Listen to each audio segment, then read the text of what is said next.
Okay. At a long distance away, in a kingdom deep in the woods, was an old woman in a rusty rocking chair. Books lined the shelf of her spacious cottage, but one in particular caught her gleaming eyes. Carefully, she lifted the big book off the shelf and opened its thick yellow pages.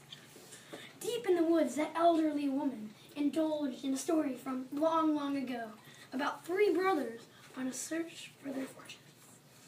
Everywhere we go, we get hopelessly lost, and we will never make our way out of these dawn woods. Father said we will end our traveling with a bride of our greatest desires. Great, so we're stuck in the woods on an endless journey with no food, water, dirty clothes, and only our Father's word.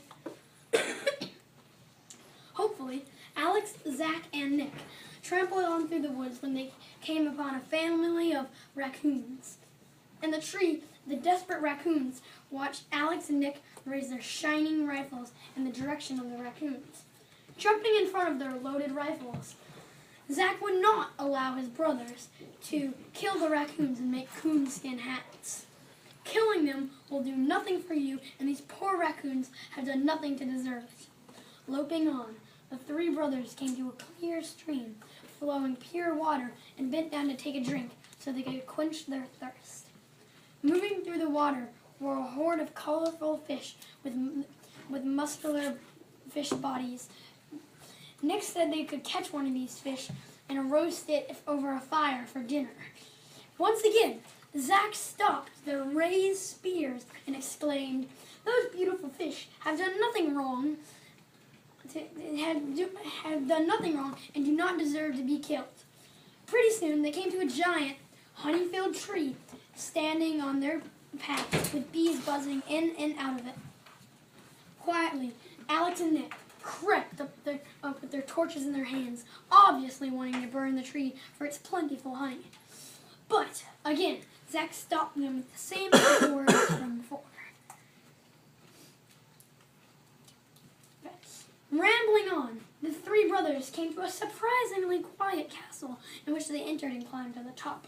Sitting alone in a room was an elderly man who told them of a story about how the people in the kingdom were turned to stone, and the only way to turn them back was to complete 3 tasks in 3 separate hours, and if you failed, you would turn to stone.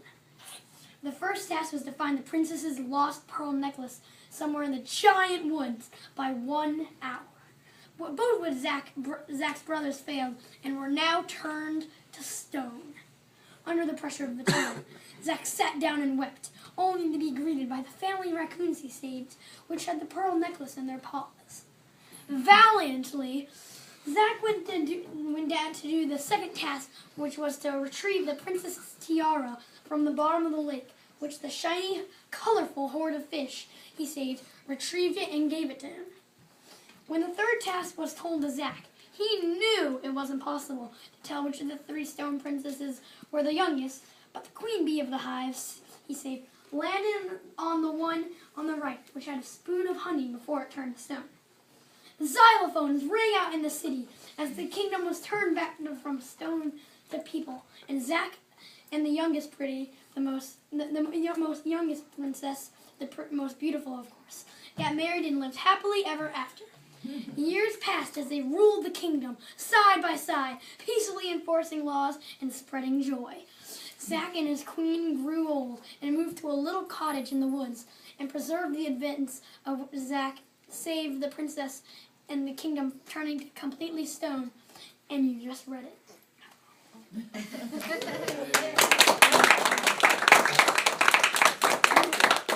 Okay, so here are my pop-ups. The first page is the setting where it happened.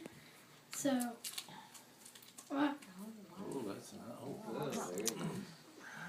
castle. Wait, dang it. There we go. Very nice. And the next one is the climax, which is like where the interesting stuff happens in the story. Everything that builds up to it. It's the princesses in the bed, and you can flip up the bed.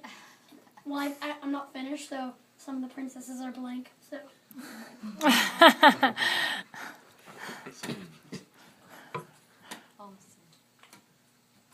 And last one, I just started, And I accidentally watercolored half of it in brown, so it doesn't look that good. But there's that lone cottage in that in the resolution. That's good. Very good.